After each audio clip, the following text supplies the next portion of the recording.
So good evening and welcome on behalf of the board and staff of the Wende Museum of the Cold War here in Culver City, California. I'm Tom Backer, a member of the Wende's board. Tonight marks the culmination of a 5-year journey the museum has taken with the Aga Khan Music Program and the Aga Khan Western Council of the United States. The journey began with talks between myself and Dr. Shaheen Kasimlaka and includes a trip the museum's director, Dr. Justin Jampel, and I made to Toronto in 2017 to meet with our colleagues and to visit the Aga Khan Museum there and the worship center next door. We subsequently developed a partnership between our institutions for jointly presenting programs, of which tonight's is the first and hopefully of many to come. Details about this evening are on the program that was attached with your Zoom confirmation and link.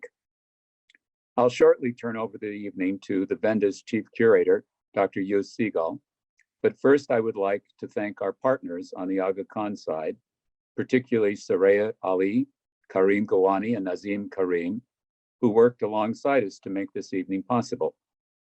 Also, thanks to our speakers for tonight, Professors Ted Levin and Munir Bekin, and Firuz Nishanova of the Aga Khan Music Program. And thanks to our dedicated team at the Wende, Dr. Siegel, Anna Rose Canzano, and Chloe Vinegar. Finally, thanks to Ian Price, who is with us tonight, for sharing musical instruments in his extensive private collection presented in the Wende's virtual exhibition that opened today. There's a link on your Zoom confirmation to visit this exhibition to see and read about and hear the instruments from Central Asia that Mr. Price is sharing with us. I will end with one more special thanks to Dr. Shaheen Kasimlaka, my longtime friend and colleague, who has been instrumental in creating the Wende Aga Khan partnership.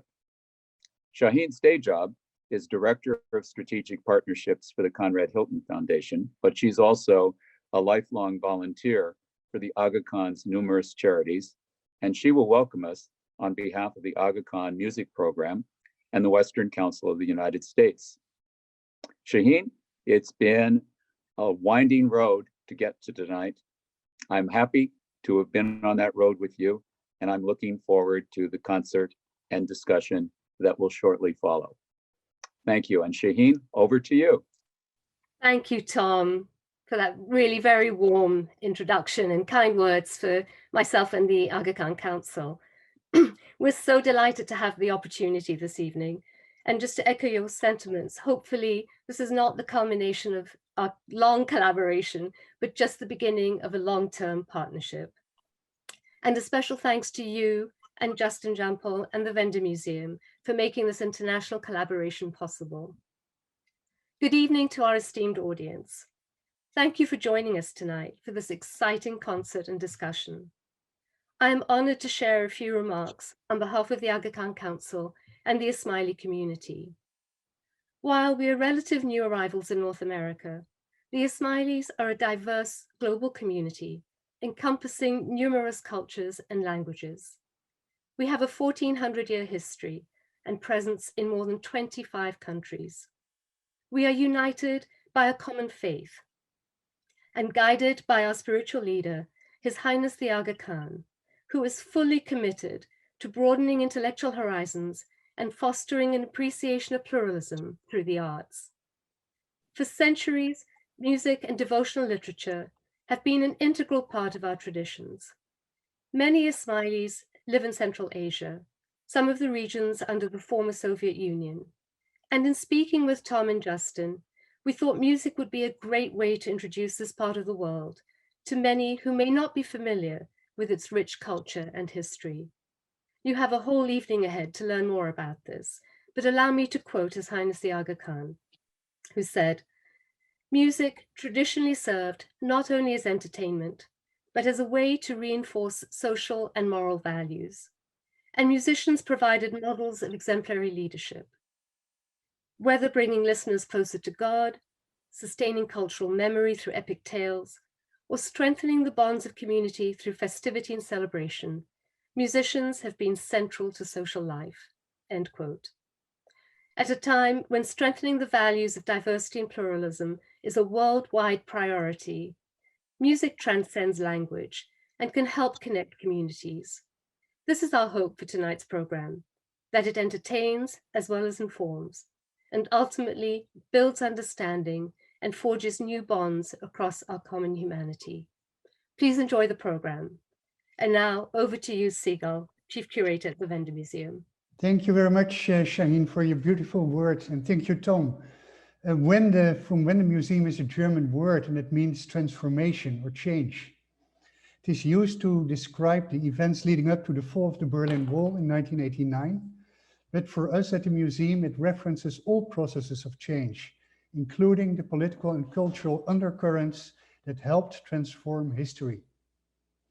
Our collection of Soviet items ranges from official artwork and objects of everyday life to KGB facial recognition materials, private demobilization scrapbooks, Soviet Jewish personal documents, and the world's largest collection of Soviet hippie materials.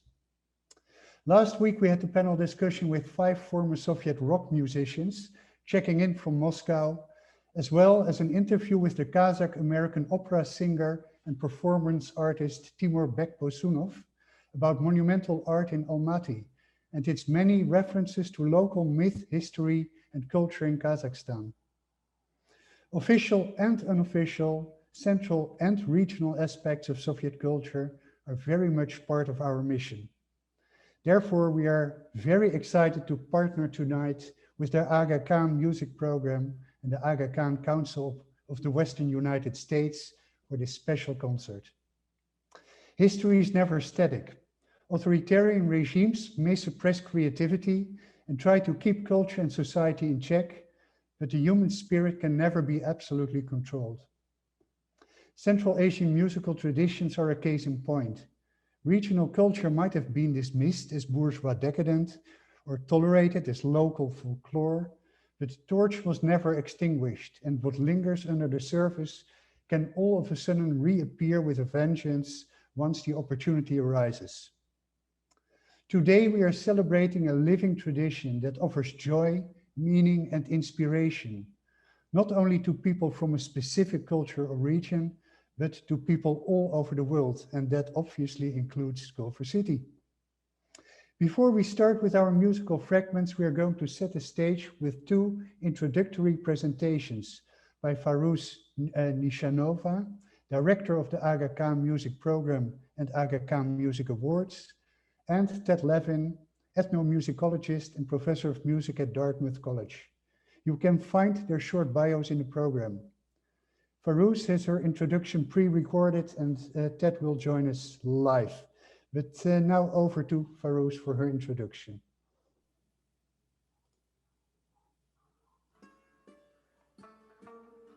What happened back in late 90s and early 2000 is that AKDN as a network made a commitment to the region of Central Asia. And at the same time, a very different thing happened many miles away, many kilometers away in the United States, when a wonderful musician and cello player, Yo-Yo Ma, launched what later became known as the Silk Road Project. And as part of that, created the Silk Road Ensemble that united musicians and composers from all the countries that formed this historic notion of the Silk Route. His Highness and AKDN became partners in that process. And His Highness's wish was to see artists and composers from Central Asia and Afghanistan as equal participants in the creative process that was then to be known, later to be known as the Silk Road Ensemble, and the repertoire, the new repertoire, the new body of music that was being created. And so our journey into this world started with a discovery that was really unpleasant, because we had to admit to ourselves that the artists from Central Asia, young composers from Central Asia, was simply unable to create the same quality of musical works that came very easily to a composer from China or India or Iran.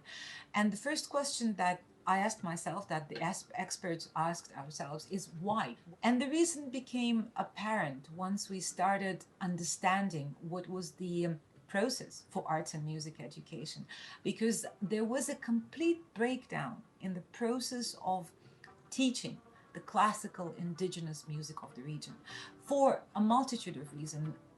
Prime among them being the 70 plus years of the Soviet rule in the region. Several decades later, there were two generations that had very little connection to their own artistic roots, to their own musical and artistic expression of the land that their grandparents grew up with. And so when you don't have a foundation on which, an education, of course, is a foundation on which pretty much anything can be built. But when that is broken and when that is absent, that means that the next step, the creative step, becomes impossible. So that's when the music program really was created. We had, on the one hand, apparent breakdown in the music and arts education when it came to traditional music. And on the other hand, we had the commitment to the region that AKDN made. And then the cultural development wing could not immediately fulfill. So when the music program, at that point, Music Initiative, was created, it was really first and foremost arts and music education program. We had to go into the regions, find those who still had ability, knowledge, and desire to share their craft and to pass it on to the next generation of both artists and audiences. We then had to give them the most basic financial and administrative needs to enable them to teach. We then had to ensure that this is the kind of art form that became recognized and respected again, not only in their home countries, but also abroad, which meant creation of the performance program on top of the education program. We then began producing this music, so we became a very unlikely kind of music producers and partners. And then a few years into this, realized that we could only preserve the tradition and help the tradition in a very limited way if we continuously wrapped it in this preservation blanket. But to really help it grow, it had to be developed, not only preserved. And that, of course, could not happen in a vacuum. So we had to then connect this newly created artistic communities that we were nurturing in Central Asia. We had to connect them with the arts communities and musicians and creators in the regions and countries that they always shared historic connections with, but the connections that were no longer active. So we became the promoters of East-East fusion and East-East music creations, which is something that we continue to do today.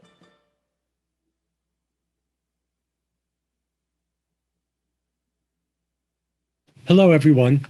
I'm Ted Levin, and it's been my privilege to serve as senior advisor to the Aga Khan Music Program since its founding in 2000, working together with Feiruz Nishinova.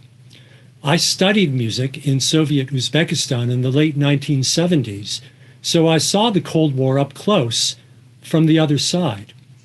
There were two realities. The first was the public face of the Soviet Union that became a cliché in the West, a gray, cold, and homogeneous place with unsmiling people who stood in line for hours to buy the basic necessities of life.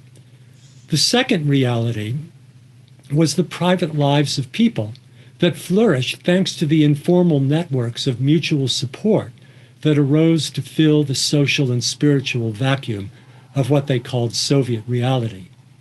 Music and other forms of artistic creativity could exist and to an extent flourish in these private spaces.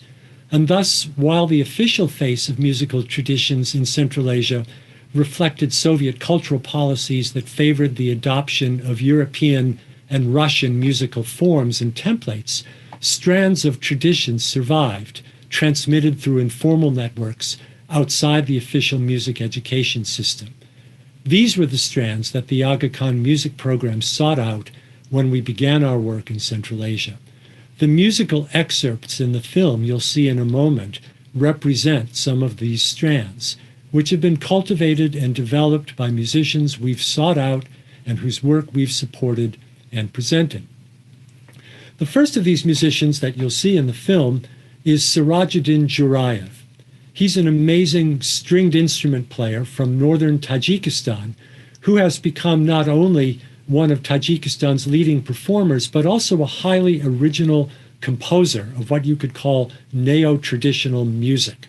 And what you'll hear in the film is one of his compositions, Mehan.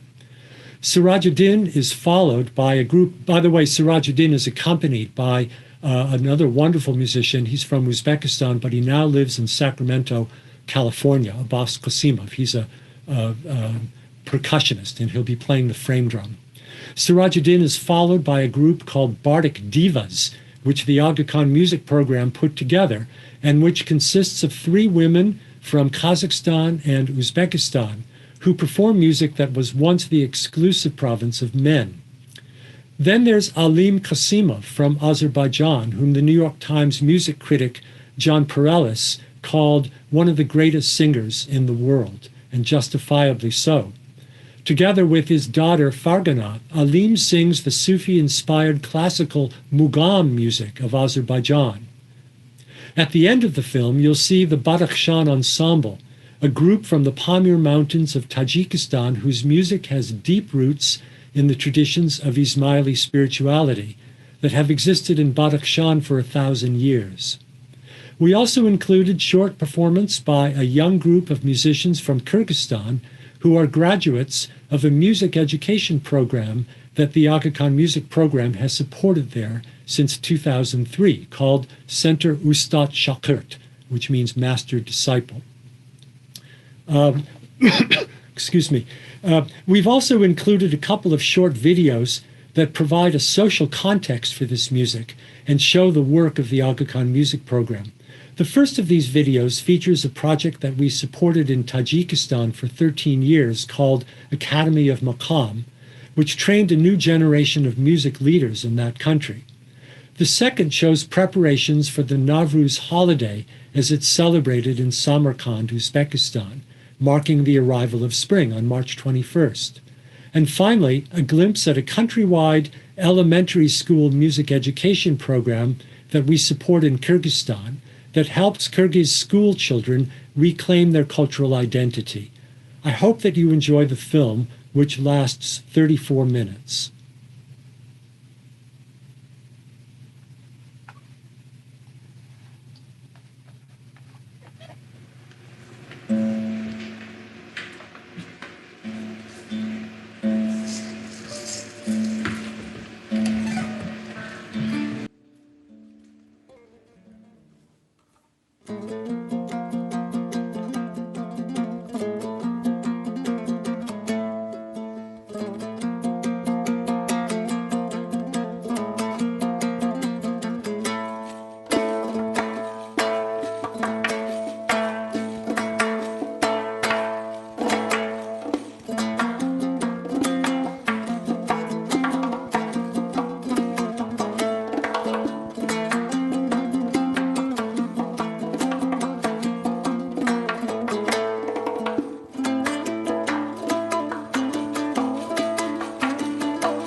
طوری که معلوم است بخارا شهری مرکزی آسیا میانه بود و تمام عالمان، نوازندگان، سرایندگان، شاعران ایران در محض در همین شهر جمع آمد.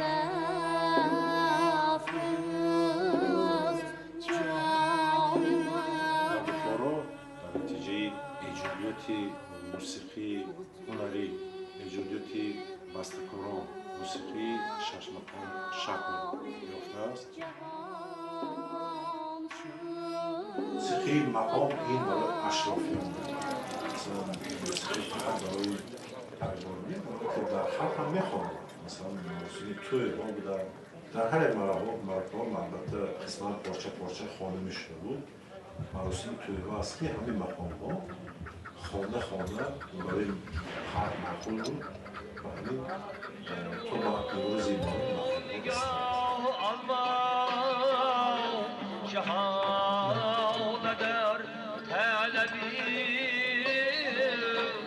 دشت کربلا اینجاست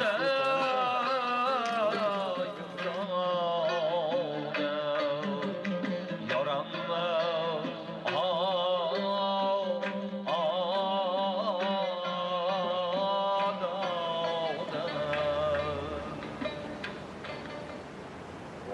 سال است که ما رو اکادمی ششمخان فعالیت داریم و امروز ما چیکار کرده ایم؟ ما تنها مقام رو اجرا میکنیم لیکن به معنی آن و ایجاد ششمخان قرار میدیم. برای اون هم اکادمی به خاطر همین تأسیس شد که هنرمندای بهترین رو جمع کنیم در اینجا.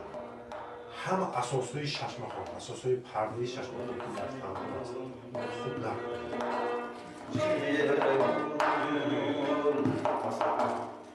شاگرد هنگامی که به نزد استاد میان مراجعت میکرد که من میخوام آوازخوان شود، من خوانخوان شوم، استاد و شاگرد دوره رو میداد و اتفاق دوره رو میداد.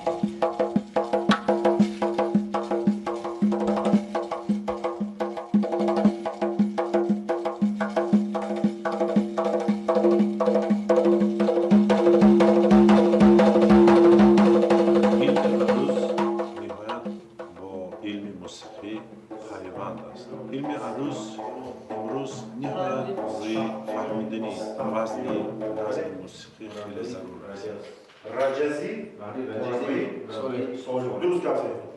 علم عروس امکانیت میدهد با دانستن وزن شعر در این یا آن اصول موسیقی ایجاد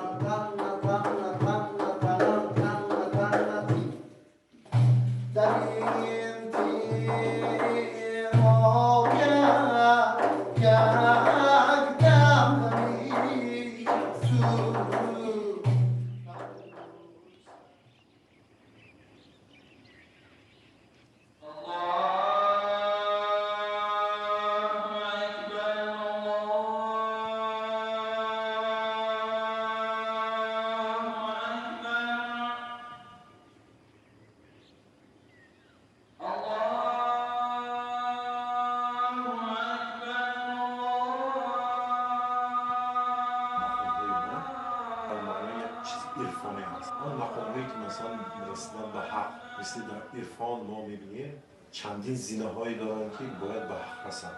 یعنی در همون کمپوزیسیونی که ما داریم موسیقی مثلا سرخط یا خط دو نصره اوج و فراوه یعنی این هم مثل رسیدن به حق و مقصد خودی آدم است.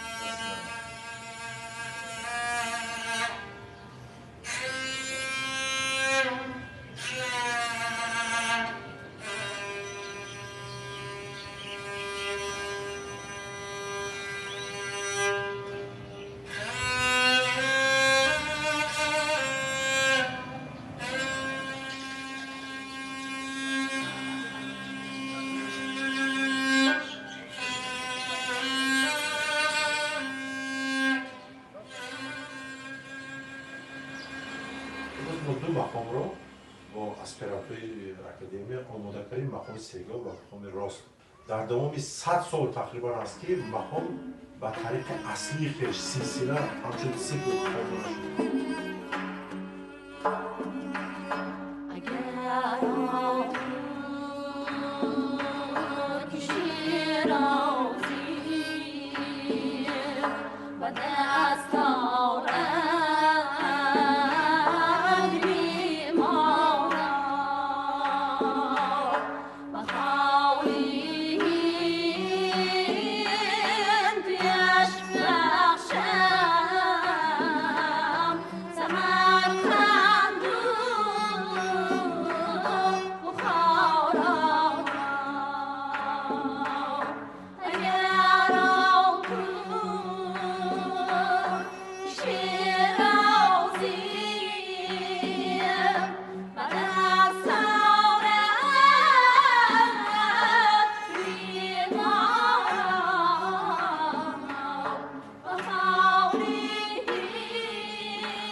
gözümün yaşı ay destem ağzım gözümün yaşı ay namazım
That was very impressive. We will use the last 20 minutes or so of this program for a conversation with Ted Levin and with Meneer Bacon, professor of world music theory and composition at UCLA. And again, you can find their short bios in the program. Meneer, can I start with you? The first film fragment we saw was called Revitalizing Shash Magam. And can you tell us a little bit about the concept of Magam and how it plays out in the Central Asian context? Thank you very much. First of all, I'm really grateful to the organizers of this wonderful event, and it's a distinct honor to be on the same panel with you and Professor Ted Levin. It's a very good question. I think we see this concept, this word all over Central Asia. I mean, first of all, the beauty and the power of this music is really overwhelming. As soon as you know, I'm still trying to sort of like calm down a little bit from this experience. It's really beautiful. Just like Shash Magam, many of the musical traditions in Central Asia are based on a theoretical concept. So theory is really important. So when I say theory though, I don't mean an area of study separate from the performance practice, but something that is an integral part of this tradition, both in its performance and education. So this is an ancient concept, and we encounter different terms to explain different aspects of it. So what is Magam then? So to understand that, I think it's important to talk about composition, musical composition a little bit, I think. So, you know, musicians, composers, scholars came up with various definitions of musical composition, but one of the most interesting ones that I have encountered is by an American avant-garde composer, Stuart Sanders Smith. He says, composition is the reorganization of musical memories. So when we think about the word composition in the Western context, we think about something sort of like, you know, a piece of paper written on it.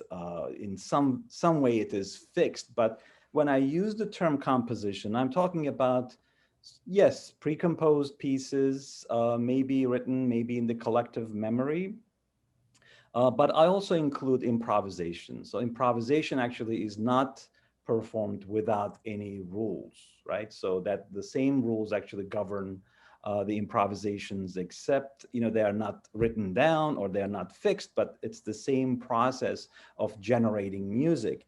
Perhaps we can call it generating music. I'm gonna back up even a little more like before we actually jump onto the Magam concept. You know, there's a concept called algorithmic composition, like a computer-aided composition.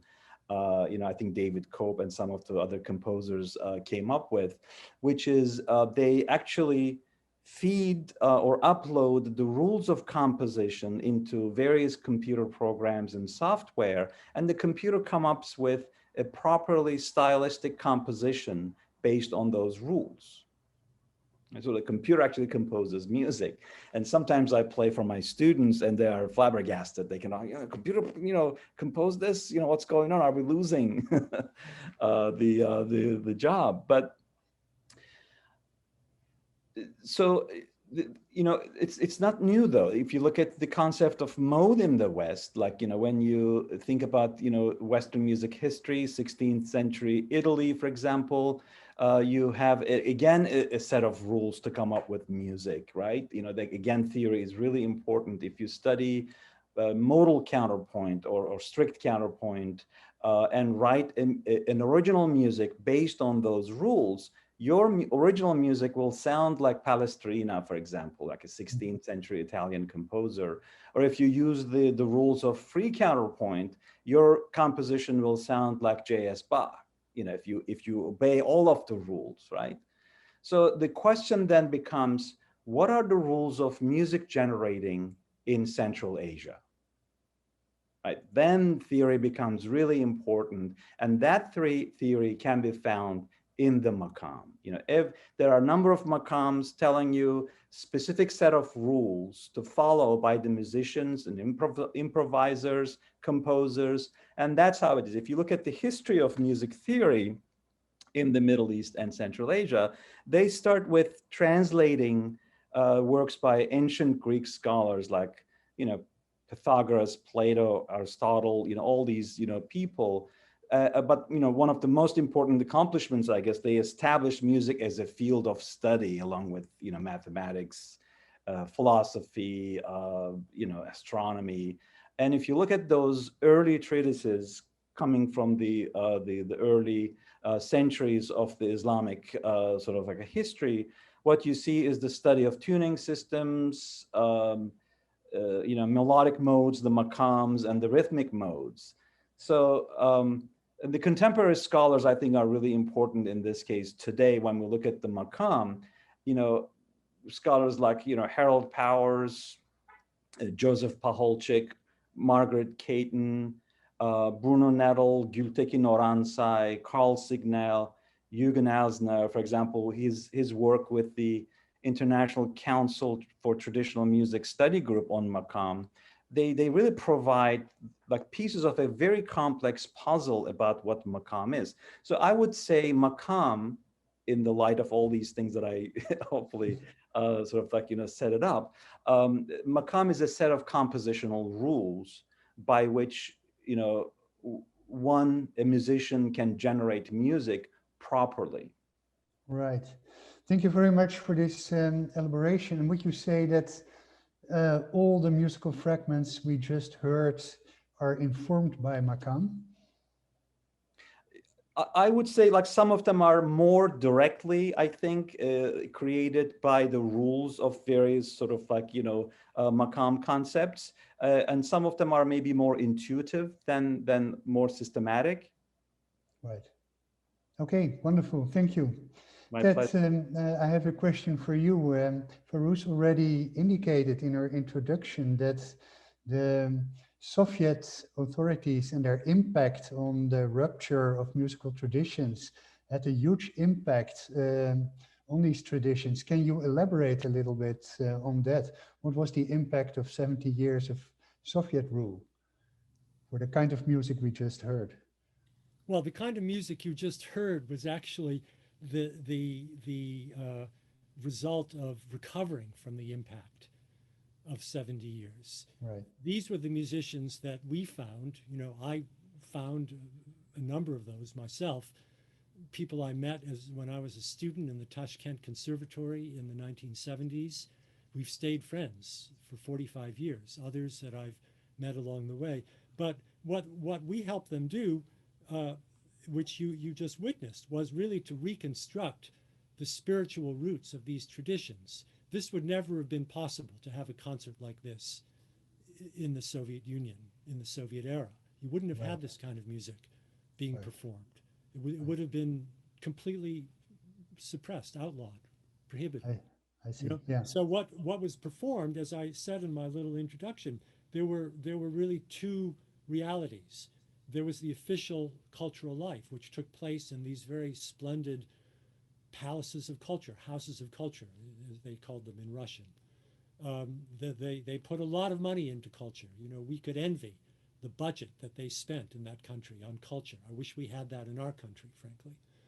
Right. But that music that was performed there was, you know, the people who performed it were highly trained. They were rigorously disciplined.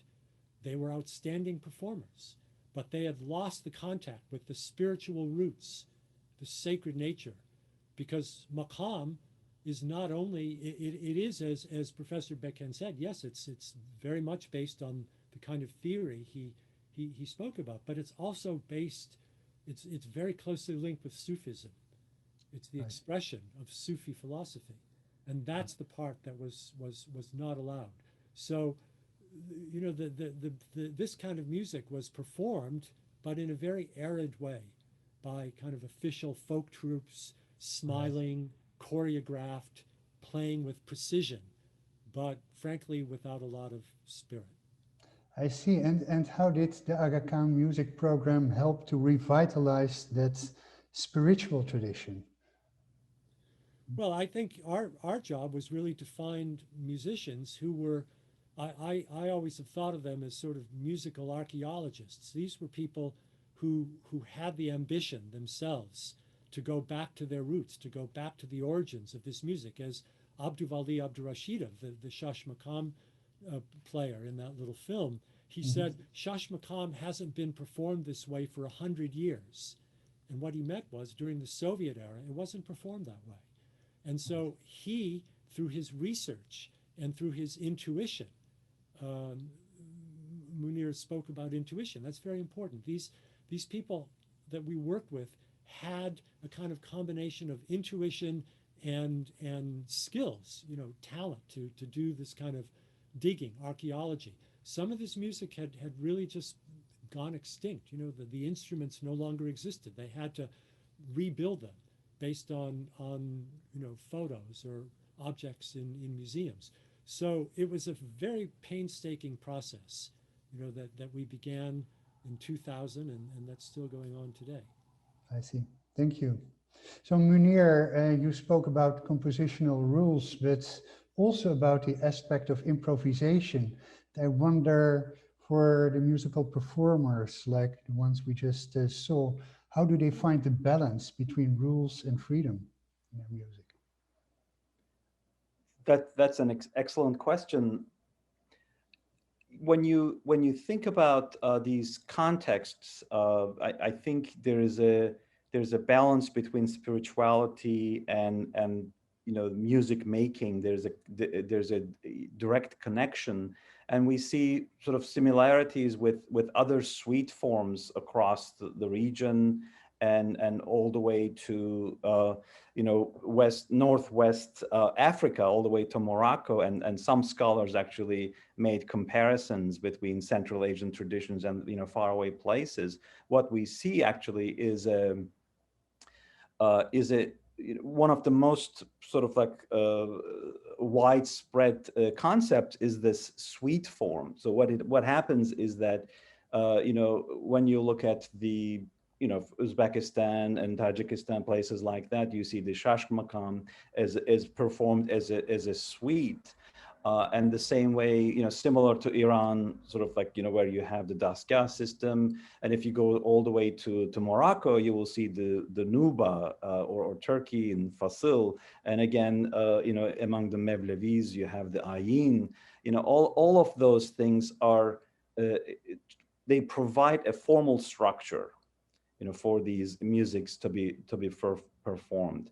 And they all come from a fixed body of repertoire. Like, you know, if you, shash makam is a suite form, yes, but also it indicates a large body of musical compositions, fixed compositions, or loose skeleton, sort of like, you know, framework of improvisations. The same thing is true for the Eastern Turkestan in China, in the Xinjiang, among the Uyghur people. You have the Onike Makam tradition, where you have the repertoire and all these, you know, suites based on different makams. So I think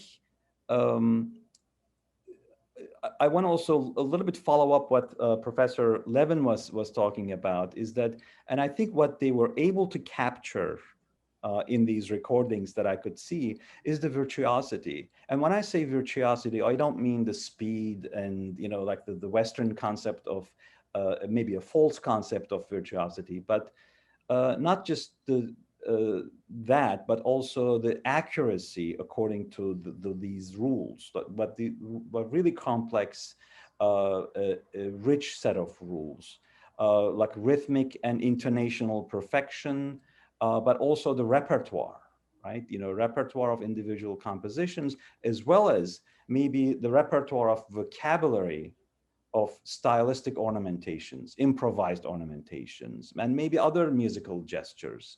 So, you you know, without the sort of like an unacceptable musical accent or maybe musical mispronunciation because of this gap in the middle, that was captured like before that gap, however it was like being performed, maybe through recordings, maybe sort of like a finding the source people. I think they were able to capture a stylistic perfection, I would say, that was really impressive in the recordings.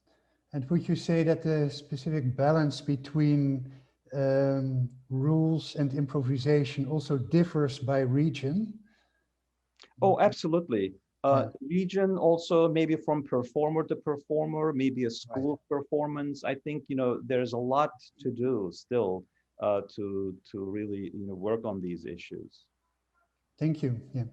Ted, could you tell us a little bit about the responses the Aga Khan Music Program encountered in these regions by the different governments, but also by the general public? How did they respond to these initiatives to revitalize the musical traditions? We've really had terrific cooperation from the governments in the countries where we work. We've been working steadily in Kyrgyzstan and Tajikistan since 2000. We worked in Kazakhstan for quite a few years. We built a program there that was ultimately taken over by their Ministry of Education, and they nationalized it, and they're now supplying the instruments, the textbooks, and all of that. So that was quite a success. We started working in Uzbekistan, but we had to shut down because the Karimov government didn't want us, nor did they want any other NGOs. I see. So now, of course, there's a new government, and we'll see. We'd like to go back in there. It's a wonderful place for music, needless to say. We've never worked in Turkmenistan, and it doesn't look like we will be able to do that anytime soon. No, we right. have worked with some Turkmen musicians. But anyway, in the countries where we've had the strongest and most continuous presence, which is Tajikistan and Kyrgyzstan, where the Aga Khan Development Network is also very active in both of those countries. There's a lot of work that goes on besides music in social development, in economic development, in health and education. They're doing just terrific work in those countries. So our music work is really part of that. And this is really part of the belief, the core belief of His Highness, the Aga Khan, that development needs to work simultaneously along three fronts, in economic development, social development, and cultural development. So our piece is really bound up with those other domains. And that's why I think it works. Right, and can you say something as well about the response of the general public? Well, the response of the public has been just terrific. You know, we've made this music cool again, if you will. You know, there was a time, again, in the Soviet era, people didn't play these kinds of instruments. They played accordions. They played the piano. They didn't walk around. It wasn't cool to walk around Bishkek with a Komu's case on your back. Now it is. Yeah. I was just Zooming the other day with a young friend of mine in Bishkek. He's a terrific young musician, extremely creative, imaginative. And he was telling me he's invented, well, he thinks he's invented, a new genre called folk and roll, like rock and roll, but it's folk and roll. So he's combining Kyrgyz folk music with rock and roll. And he sent me, a little MP3 of a piece he'd written, which is indeed exactly that. It's folk and roll. I thought it was very imaginative. So, you know, this is I think, how we measure our success, that kids like that are finding creative stimulation to try to have a life in music. It's very hard to do in Central Asia. It's hard to do anywhere, you know. No one really, despite the fact that our musical culture here is sort of, it's oriented towards celebrity. But as everyone knows, most musicians are not celebrities. Most musicians are not wealthy. It takes courage to be a musician here, and even more so in Central Asia. And living traditions need to be adopted and need to be revitalized all the time. So that's great to hear. Let me maybe, with an eye on the time, conclude with a question for both of you. Obviously, these musical traditions transcend national borders, but I assume you have to work within national contexts to organize the revitalization. How does that work? Are national contexts at this point sometimes limiting, or is there a general feeling that this is a broader region and that cultural boundaries are not that important? Well, I'll just jump in speaking for our program. We're very much involved in interregional, trying to stimulate interregional musical collaboration. We have wonderful support from the government of Norway through their Ministry of Foreign Affairs to do exactly this, to try to bring musics from some of these countries together, musicians, because music has always been stimulated. Creativity, artistic creativity has always been stimulated by cross-cultural contact. That's the story of the Silk Road, basically. Yeah. We've been doing for many years workshops and master classes where we invite musicians from Central Asia to meet with musicians from the Middle East and North Africa that are, in a sense, kindred traditions. They were historically linked, but those links were broken. And we're putting them back together, and the results have been really very encouraging. Yeah, that's amazing. Munir, any concluding thoughts from you? I think this is extremely exciting. Like really, I think when you're bringing creative people into a room, you know, whether it is a virtual room or a physical room, I think something will come out. And I think at the beginning, when our earlier speaker mentioned about East meets East, I think it doesn't matter, you know, how we label what meets with what. I think eventually the result is going to be something unique, something really, you know, worth of listening. And when we make those things available to the world, I think, you know, somebody is going to develop a taste for it. Fantastic. Thank you so much, both Ted and Munir, for a very enjoyable conversation after a magnificent program. And for the viewers, thank you so much for joining us. And I hope you all have a wonderful weekend. Thank you. Thank you.